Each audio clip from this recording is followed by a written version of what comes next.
प्रदेश के संभल जिले में शाही जामा मस्जिद में सर्वे की कार्रवाई के बाद आगजनी और हिंसा की घटना हुई और उसमें 5 लोगों की मौत हो गई। उस पूरी घटना के बाद से लेकर अब तक लगातार सियासत देखने को मिल रही है। समाजवादी पार्टी, कांग्रेस पार्टी की तरफ से ग्राउंड जीरो पर जाकर घटना की जांच पड़ताल कर अपने ही पार्टी नेतृत्व को रिपोर्ट देने की बात कही जा रही है। वहीं संभल जिला प्रशासन के स्तर पर संभल के बाहरी व्यक्तियों की एंट्री संभल में पूरे तरीके से प्रतिबंधित कर दी गई है, जिसको लेकर अब तमाम तरह की सियासत देखने को मिल रही है। दरअसल 16 नवंबर को एडवोकेट विष्णु शंकर जैन की अध्यक्षता में एक याचिका संभल के सीनियर डिवीजन जज के यहाँ पर दाखिल की जाती है और कहा जाता है कि संभल की जो शाही जामा मस्जिद है वह मस्जिद नहीं है, बल्कि हरिहर नामक एक शिवालय यानी शिव मंदिर को तोड़कर जामा मस्जिद बनाई गई थी। जब सीनियर डिवीजन जज की अध्यक्षता वाली कोर्ट में इस पूरे मामले की याचिका दाखिल की जाती है तो कोर्ट की तरफ से 7 दिन का समय देते हुए इस जामा मस्जिद की सर्वे की कार्रवाई का आदेश दिया जाता है। एडवोकेट कमिश्नर नियुक्त किए जाते हैं और बाकायदा 16 तारीख को ही इस पर सुनवाई होती है और बाकायदा आदेश दे दिया जाता है। 16 नवंबर के बाद जब 19 नवंबर को कोर्ट के आदेश पर जो सीनियर एडवोकेट विष्णु शंकर जैन हैं वह और एडवोकेट कमिश्नर के साथ पूरी सर्वे करने वाली टीम शाही जामा मस्जिद परिसर पहुंचती है 19 नवंबर को, तो वहां पर जांच पड़ताल करती है। हालांकि इस दौरान जो संभल में मस्जिद है उसके आसपास काफ़ी संख्या में लोग एकजुट हो जाते हैं और पहले स्तर पर इसका काफ़ी ज़्यादा विरोध भी करते हैं, लेकिन सर्वे की कार्रवाई पूरी हो जाती है और कोर्ट कमिश्नर की पूरी टीम, सर्वे की टीम वहां से बाहर निकल जाती है। इसके बाद एक बार फिर 24 नवंबर को सर्वे की team advocate commissioner Vishnu Shankar Jain और कुछ हिंदूवादी संगठनों के लोग शाही जामा मस्जिद 24 नवंबर को पहुंचते हैं और सर्वे की कार्रवाई सुबह भोर से ही शुरू हो जाती है। उसी समय जामा मस्जिद संभल में जो है उसके आसपास काफ़ी संख्या में मुस्लिम समाज के लोग वहां पर एकत्रित होते हैं और जैसे ही जो सर्वे करने वाली पूरी टीम है एडवोकेट कमिश्नर की अध्यक्षता में सीनियर एडवोकेट विष्णु शंकर जैन हैं या अन्य जो तमाम प्रशासन के अफसर हैं वह सर्वे की कार्रवाई करके जब मस्जिद परिसर से बाहर आते हैं तो वहां पर कुछ नारेबाजी की बात भी सामने आती है और इसी दौरान वहां पर जो मुस्लिम समाज के लोग हैं वह हिंसा पर उतारू हो जाते हैं। तमाम अराजक तत्वों के स्तर पर पुलिस टीम और जो सर्वे की टीम रहती है उस पर पत्थरबाजी करते हैं और वो जो हिंसा है वह आगजनी और बवाल तक पहुंच जाती है। और उस पूरी घटना में जो फायरिंग होती है, हालांकि इस बात के अभी पुख्ता सबूत नहीं मिल पाए हैं, पुलिस प्रशासन के स्तर पर जो जांच पड़ताल की जा रही है उसमें 4 से 5 लोगों की मौत की पुष्टि हुई है जिसपे फायरिंग की बात सामने निकल कर आ रही है। हालांकि पुलिस प्रशासन की फायरिंग से मौत हुई है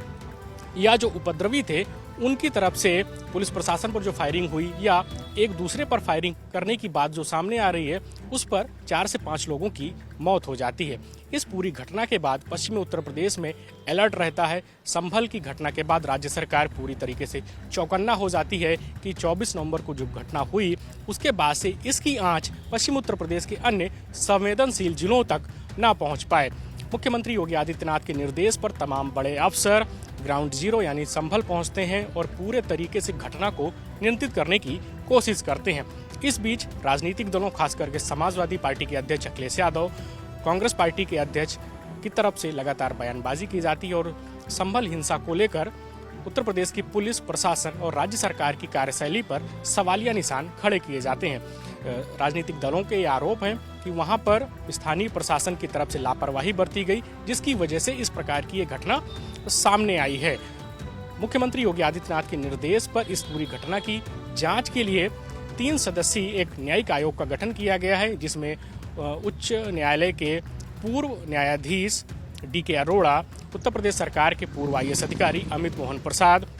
पूर्व DGP अरविंद कुमार जैन को शामिल किया गया है। न्यायिक आयोग के सदस्य वहां ग्राउंड जीरो पर पहुंचते हैं और बाकायदा जांच पड़ताल भी शुरू कर देते हैं। इस पूरे हिंसा की जब घटना हुई तो संभल में स्थिति को नियंत्रित करने के लिए संभल जिला प्रशासन के स्तर पर वहां पर इंटरनेट सेवाएं पूरे तरीके से बाधित कर दी गई, जिससे जो अराजक तत्व हैं, उपद्रवी हैं, वह इस घटना को आगे न बढ़ा पाएं और राज्य सरकार ने तमाम जिलों के पुलिस प्रशासन के लोगों की वहां पर संभल में तैनाती करके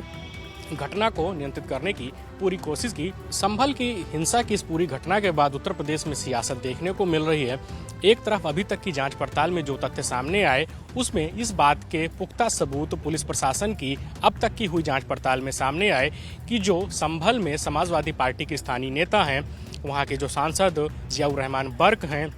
या समाजवादी पार्टी के विधायक इकबाल महबूब हैं, उनके स्तर पर राजनीतिक वर्चस्व की जो लड़ाई पिछले लंबे समय से चली आ रही थी, उसी वजह से उस हिंसा को अंजाम दिया गया। एक बात यह निकलकर सामने आई कि तुर्क और पठान में कौन महान है, उसको लेकर कुछ भड़काऊ भाषण दिए गए और जब जामा मस्जिद में सर्वे की कार्रवाई हुई थी उससे पहले इस प्रकार के बयान सामने आए थे कि वहां पर भीड़ एकत्रित की जाए। अपनी अपनी राजनीतिक रोटियां सेकने के उद्देश्य से लोगों को एकत्रित किया गया और यह पूरी घटना एक हिंसा तक जा पहुंची। हिंसा के बाद उत्तर प्रदेश के मुख्यमंत्री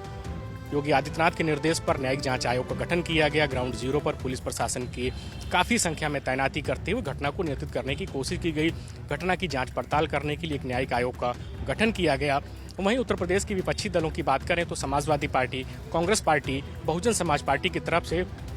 राज्य सरकार की कार्यशैली और संभल पुलिस प्रशासन पर कार्रवाई की मांग की जा रही है कि जो संभल में अधिकारियों की लापरवाही की वजह से, उनकी संवेदनहीनता की वजह से ये जो बड़ी घटना हुई है उनके खिलाफ कार्रवाई की जाए। इसके अलावा समाजवादी पार्टी व कांग्रेस पार्टी का एक डेलीगेशन वहां ग्राउंड जीरो पर जाकर घटना की जांच पड़ताल करने की कोशिश कर रहे थे, जिसे संभल जिला प्रशासन और राज्य सरकार के स्तर पर अनुमति नहीं दी गई और दोनों राजनीतिक दलों के प्रतिनिधियों को वहां नहीं जाने दिया गया। समाजवादी पार्टी हो या कांग्रेस पार्टी के लोगों को वहां जाने नहीं दिया गया और घटना को पूरी तरीके से नियंत्रित करने की कोशिश की गई। हालांकि इस पूरी घटना को लेकर अभी भी लगातार सियासत जारी है।